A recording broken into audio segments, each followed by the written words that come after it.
Alright, welcome to probably one of the longest videos I'll make ever. It's super fucking early in the morning, but that doesn't matter to me. And so I wanted to start off by saying that the title of this video, I'm hoping, is going to be I hit Prestige Master in Black Ops 3 Zombies twice, so you didn't have to. This plays a large role in a number of ways, as this entire video is going to be sort of like a retrospective on Black Ops 3 as a whole, as the game is basically pushing 7 years as of this year, which is hard to believe, but it really is. It's pushing 7 years of time, and that boggles my mind a little bit. I'm not gonna lie, but excuse me. I think that it's worth mentioning how good and or bad Black Ops 3 Zombies was, and how good it was at the same time, because Black Ops 3 was the catalyst for creating a solid zombies experience, but it was bad in a few respects, and that's kind of what the entire purpose of this video is looking back on all of the things throughout the games, between storyline, Easter eggs, map design, weaponry, doesn't matter, leveling systems. It's just kind of a look at all of the stuff that involves Black Ops 3 Zombies, and looking back at it and figuring out whether the game was truly as great as we all thought it was when we played it, or if maybe it was a little too much. I'm probably gonna throw footage in here later. There will be footage, but as of right now, it'll just be kind of this like one-on-one situation. And so I wanted to start off immediately by kind of being like shout out to Treyarch for, creating the experience they did with Black Ops 3 Zombies. I mean, there have been no reason in hell that I get Prestige Master in the game twice on the mode if I didn't think it was at least somewhat good. But without further ado, let's kind of roll into where I stand on like the whole scenario. So starting off immediately, I'm gonna talk about the initial launch of Black Ops 3 and its state of zombies. So Black Ops 3 obviously releasing, I think, November 12th, 2015, was yet again a futuristic COD that followed COD Advanced Warfare or Ghosts. I can't remember that part of the timeline. Sorry, I gotta fix my webcam. But it is quite a time to play Call of Duty at this point. We had just gotten through what people would consider the toughest game to play in COD for years. If it was Advanced Warfare at least, because people were not vibing with Advanced Warfare at all.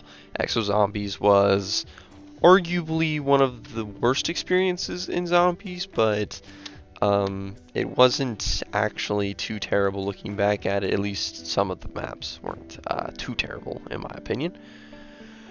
But on launch, Black Ops 3 Zombies had two maps.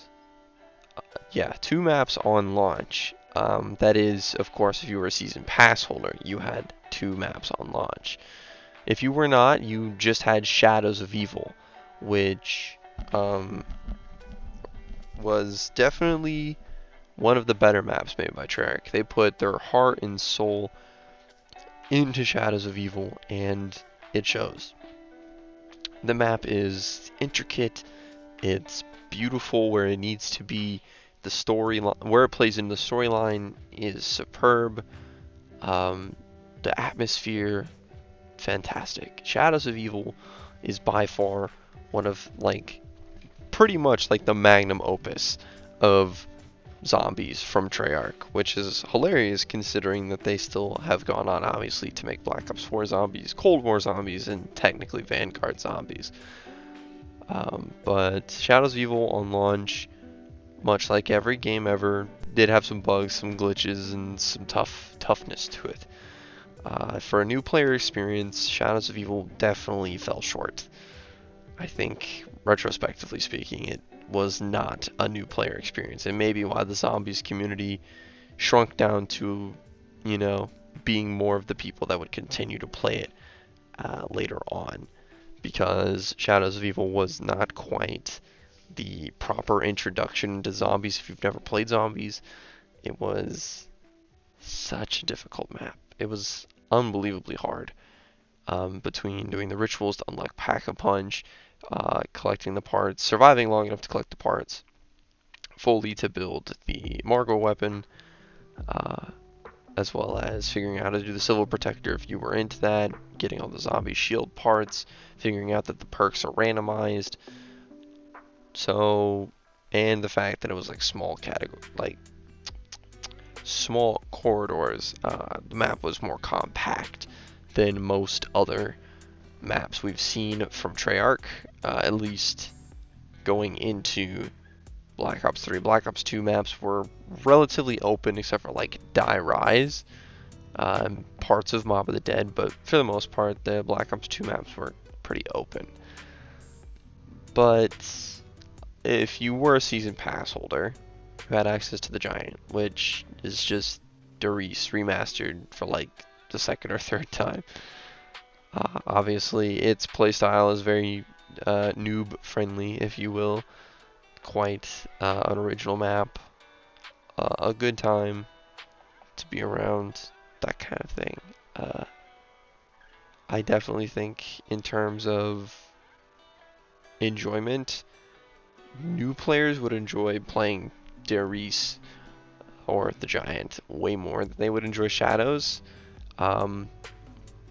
But I think part of what made Black Ops 3 good at launch was obviously, again, the cleaning up of the mess that was Advanced Warfare. At least I believe, again, that that's the game that was prior to Black Ops 3.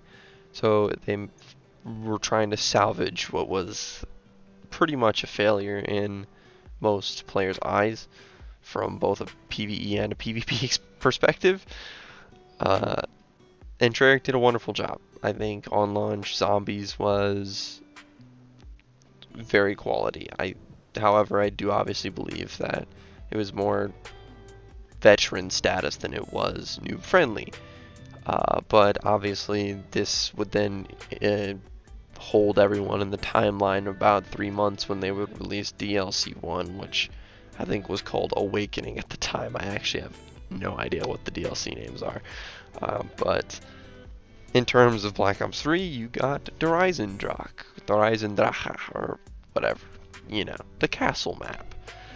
And retrospectively, looking back at it, in hindsight, Dreisendrach, probably still a very, very good map. Probably a little overhyped. As I got back to playing to Prestige Master for the second time, it came to me that not it. Dreisendrach was a solid map on launch. It was noob friendly because most of the things were relatively simple to understand. The hard part may have been building the bows, which even after a little while, when YouTubers who have been veterans started posting videos, noobs were able to build any of the bows. Quality guides coming out of most YouTubers at the time. Pack-a-Punch was pretty simple. Teleport to, it ends up in the third location. Perks were all around the map. It was a little more open, a few more training spots. The Easter egg was innovative as it introduced the first like real boss fight that we would see in Zombies. And I think that that was definitely maybe what hyped up Dreisendrach so much, is that it had elemental bows, much like the elemental staves. I'm actually going to readjust my camera, sorry. The elemental bows, kind of like the elemental staffs. Like I said, it had the boss fight. Huge things coming out of it. They brought back the Panzer, but reworked him so he was a little more range than he was like, I'm gonna walk up and wallop you or burn you to a crisp. I think the changes to the Panzer were a good and a bad thing. It was good because it gave you a better chance to kill him quicker, as he would stand there and try to like Iron Man you to death. But it was bad because those little shock stun charges he'd shoot, biggest nuisances of all time, at least on the map. But weaponry wise, Dryzendrach was amazing. Again, the bows were extremely strong, although the lightning bow got nerfed 2 or 3 times, which is not pretty, but it got nerfed 2 or 3 times or so, making it less and less effective on recharging specialist, actual TTK. It was a whole thing. But Dryzendrach was a pretty good map overall. I think it was good for the veterans who wanted to go for high rounds or do Easter egg runs. It was good for the noobs who just kind of wanted to like queue a match in multiplayer, learn solo. Everything about it was, it felt crisp, it felt smooth. Once you started getting things rolling, it kind of just snowballed. And I think that was excellent, especially once you figured out that you could build the Ragnarok DG4s, which are basically just the grav spikes. You'd have that reliable specialist weapon, which would then carry itself on to a few of the other maps later down the line. But Dryzendrach, at the time of launch, was easily a 10 out of 10 map. After some of the nerfs done to the bows, as well as obviously revisiting it later, I think overall it's more of like an 8 out of 10.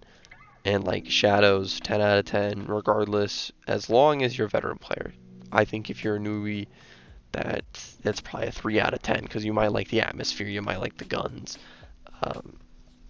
but nothing else there. Giant is, I'm not even gonna give a rating on the Giant because it's pointless. I can't be bothered. I can't be bothered with the damn fucking, the stupid ass Giant.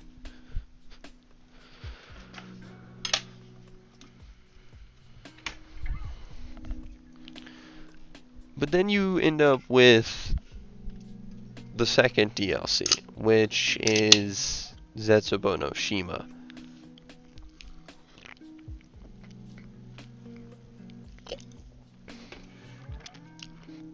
And don't get me wrong, Zetsubo got a lot of, like, I keep adjusting my camera angle, lots of super unnecessary hate. Like, overall, Zetsubo, looking back, was definitely far from the most boring or the worst map we'd see in Black Ops 3. Now, most people, if you had to pick the worst map of Black Ops 3, it will be Zetsubo. And here are some reasons why. Zetsubo brought a lot of cool mechanics. Spiders, thrashers, a new wonder weapon that was based off of the Sliquifier. The specialist weapon was literally a keeper skull that killed shit, which was pretty awesome. But it introduced like plant growing. Farming Simulator was not a hit in the zombies community, to say the least. I personally didn't mind it. And I've been playing COD Zombies since Black Ops 1, which doesn't make me like the ultimate veteran, like I've been playing since World at War. I'm not like that deep into it. But Zetsubo was kind of its own little thing. And it was its own thing in a fun way. We're following the story, which could be a video for another time. I know I talked about that I would cover some of the story aspects, but the timeline in general is a whole ass mess. Um, it's its own video. It is its own dissection. But um, Zetsubo was actually pretty good looking back at it. The Easter egg was actually quite simple, as RNG based as it could have been, um, or rather that it was. But it was actually like not too terrible of an experience. And I think that that in itself makes the map good. Solid Easter egg, second boss fight we ever had. Again, Easter egg was a little easy, but that's good for both the new players and the veteran players. It allows for an easy run through for veteran players, and it allows for an actual good completion of an Easter egg for new players. In terms of wonder weapons, you have the KT4, which could be upgraded through some extra steps to the Masamune. Arguably better than post-patch Liquefier, just because even after round 100, the KT4 slash Masamune will still like actively kill things and not just make zombies slip, fall, stand up, slip, fall, die. It will kill them. It killed slower than the Liquefier, but it had the same level of effectiveness, if not more effectiveness.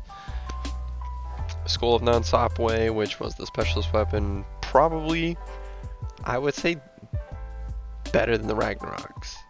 That might be a hot take, but I think it was better than the Ragnaroks. Although there were some glitches, and still are some glitches with the skull, where on higher rounds you go to kill something, and it just gives you a smile and runs at you like a Thrasher. Like if a Thrasher comes sprinting at you full fucking speed, and you're like, Skull, go! Skull does nothing. I mean, it'll start to kill it, but sometimes that Thrasher will literally just walk through that entire vaporization stage and just smack you in the next week. So, obviously, some bugs and glitches, and that was really what I think ruined Zetsubo's launch. On launch, it was a buggy mess. Spiders were running through shit. Thrashers were eating you when you were still alive. Like, even when you didn't go down, they would break your shield instantly. They'd hit you through your shield. There were a lot of problems on launch for Zetsubo, which I think is what killed Zetsubo early on, was the fact that it launched in sort of a half-baked state, and we overlooked it for the most part because Black Ops 3, again, as a whole, was still a very quality game. Like, even if you were more of a zombies player, you could hop into multiplayer, play some TDM, and be pretty okay with life. But overall, Zetsubo on launch, probably a 4 out of 10 in the community size. It was about a 6 out of 10 in my eyes at the start due to those bugs and some of the other gripes I have with like Farming Simulator. But looking back, Zetsubo was like a 7.5 out of 10. It was actually pretty good.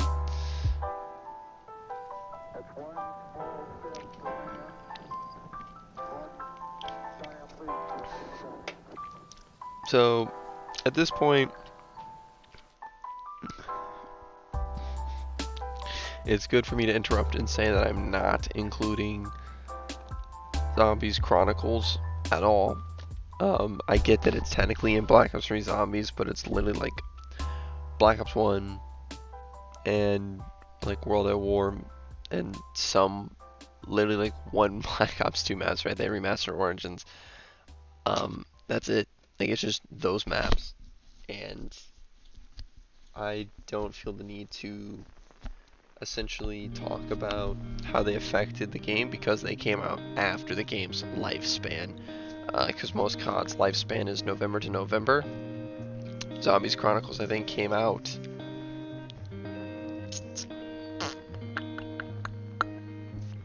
15 months after release. I think they released it in like the winter.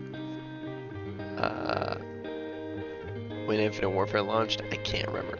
But point is, not covering Zombies Chronicles and their maps, although they helped Black Ops 3 rejuvenate some of that zombie juice, not relevant in this case, to say the least.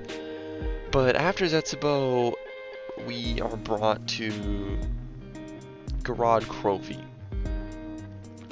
which for some content creators and even other parts of the community argue that this is the best map in Black Ops 3. It was the most action-packed, brought upon the regular Mark IIIs, dragon riding to get the pack-a-punch, the dragon strike, kind of acting like the G-strike grenade from Origins, the Gauntlet of Siegfried, which, much like the Skull Non-Stop Way, really good specialist. Brought about really dope camo, brought the Manglers and the Valkyrie drones, and again another boss fight, but it was a two-part boss fight. You fought two things. You would fight what we deemed the Mama Dragon and Nikolai himself inside of the mech suit. So I think it kind of goes back on the Giant's point, or not the Giant, Shadows of Evil. It goes back to the Shadows of Evil point, where if you are a new player, Garad Krovi is not going to be for you. It is confusing between trying to get the Gauntlet of Siegfried, doing the Easter egg, doing all the steps within the Easter egg. Because that's the funny part. Technically speaking, if you don't do subcategories of the Easter egg is quite literally 4 steps. Step 1, turn on power and talk to Sophia. Step 2, collect the code cylinder after doing the air shoot stuff. Step 3, collect, place, and do all of the trophy challenges. Step 4, boss fight. That's it. It is a 4-step Easter egg. The speed run of it is still in the high 20s, low 30s, because again, there's 4 steps, but step 3 has 6 parts. You can do them all in one round, but it's difficult.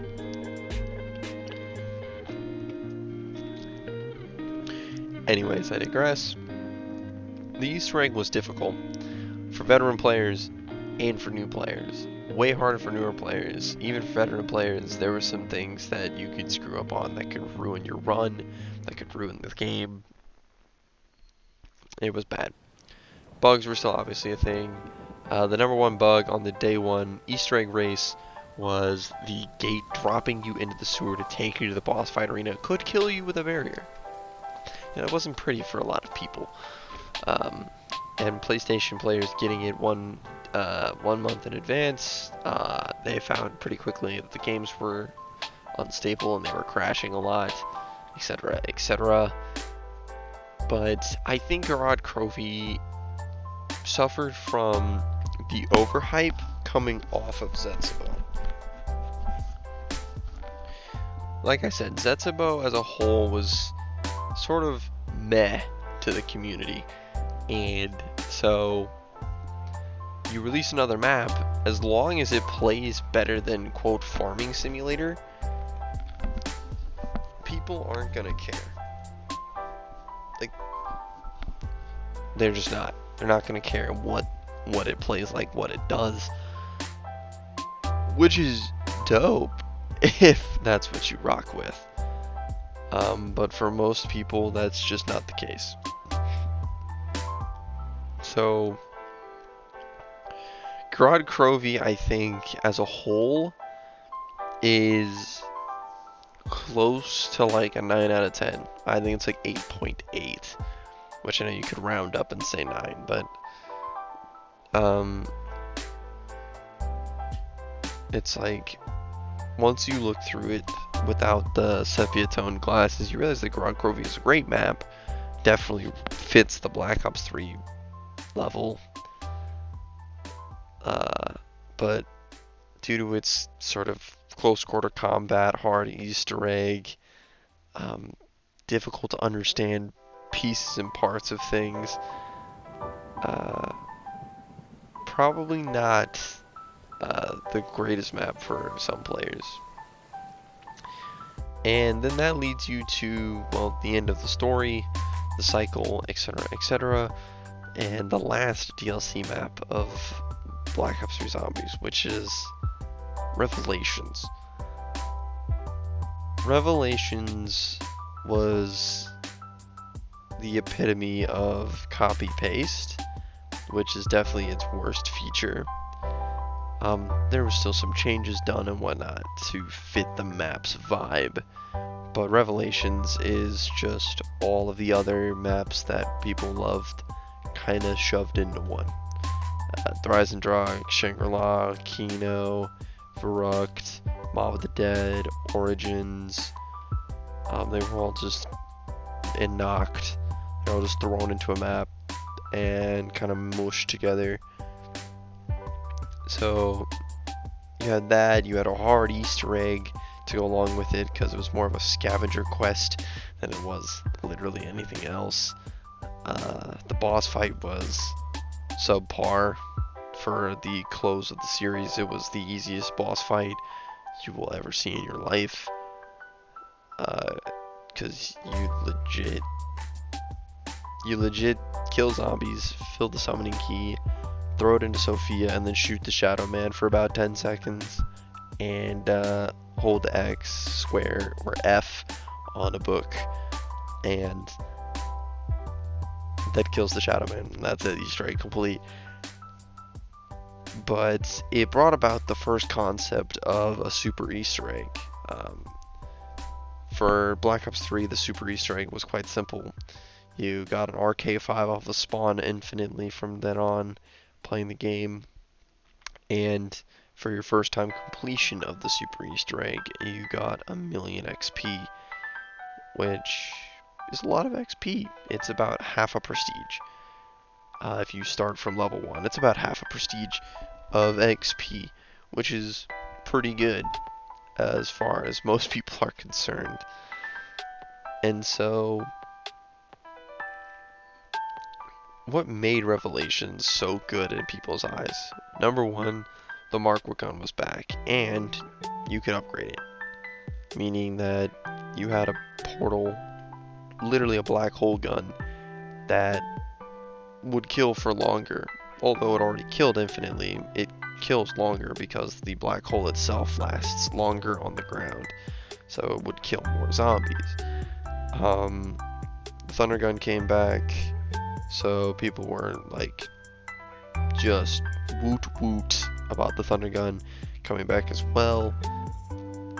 Perks were all around the map. You had access to just about every single perk. The vibe was pretty cool. It introduced like helmets and masks that gave you additional benefits besides like the ones in Garad Crovy. Like you wore the Mangler helmet, you did a little bit more damage to Manglers but took less damage. Same with the Valkyrie one, and the Dragon Wings allowed you to teleport instantly and take no fire damage, I think, which were great ideas, but there's something more to be had with the helmets, and they did it in Revelations. They allowed you to get a +1 hit jug, plus 10% extra sprint duration, and then you can work your way up all the way to the God helmet, which is 33% damage reduction, +1 hit, plus 10% speed. It was the whole package. And so there were a lot of creative aspects to it. It kind of took you through the stories one by one in the Easter egg. Once you were actually doing it, the summoning key would give you key artifacts from each timeline or map that was in the map itself, which was super cool. High rounds are the easiest on this map due to the Mark gun being upgraded, having more ammo, with the Thunder Gun being able to kill the boss zombies, which they had the Panzer Soldat, the Margwa, and 2 additional elemental Margwas.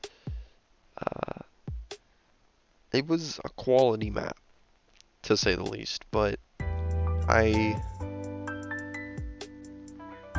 don't think it was really all that, in the end, I still give it a 9 out of 10 regardless, because it was the close to a storyline, and it's good for high rounds. It was a pretty solid Easter egg, even though it was a little difficult.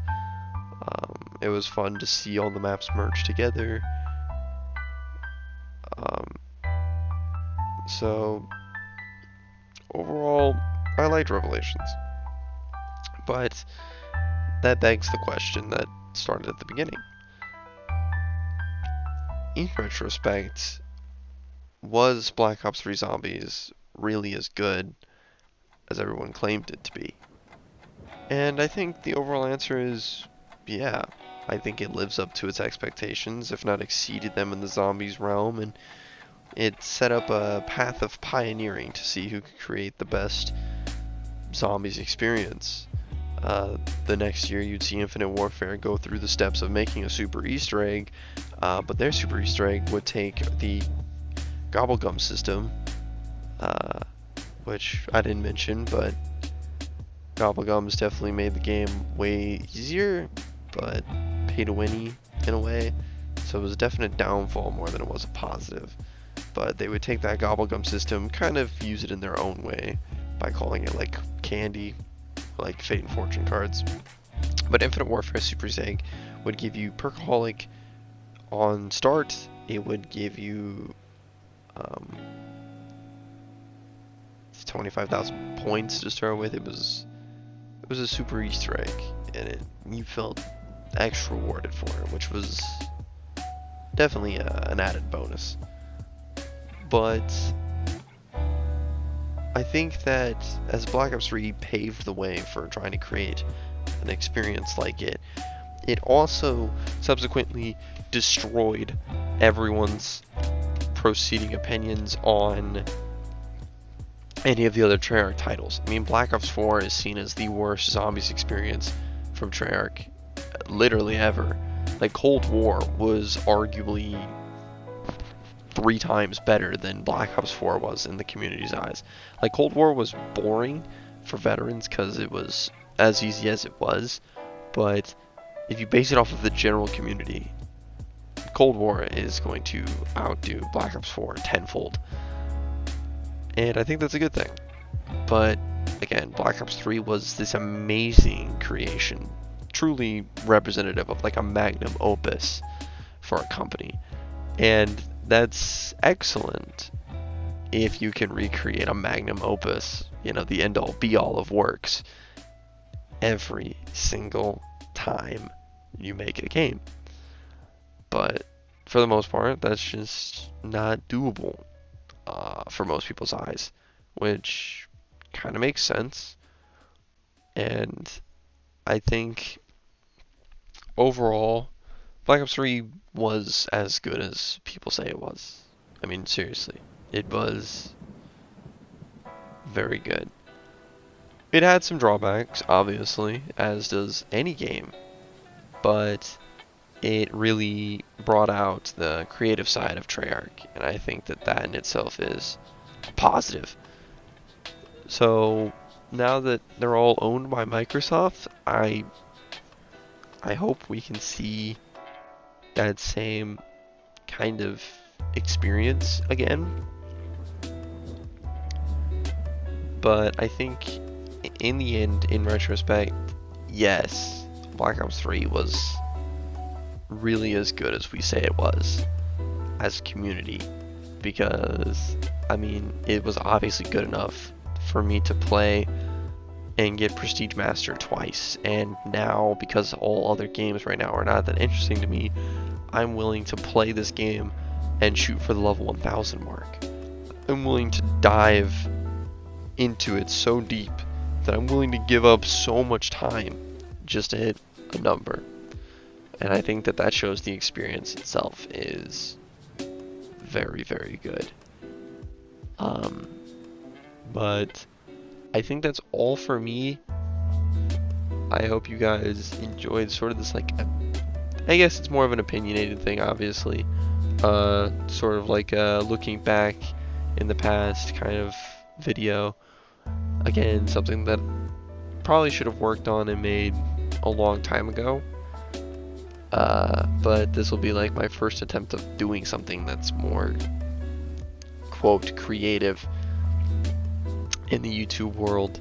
I'm gonna plug all my garbage in the description, but I think that's all for me. So thank you guys so much for watching. Thank you for listening. If you enjoyed it, drop a like. If you want more, let me know. I can talk about other things. But other than that, thank you guys for watching. See you on the next one. Peace out.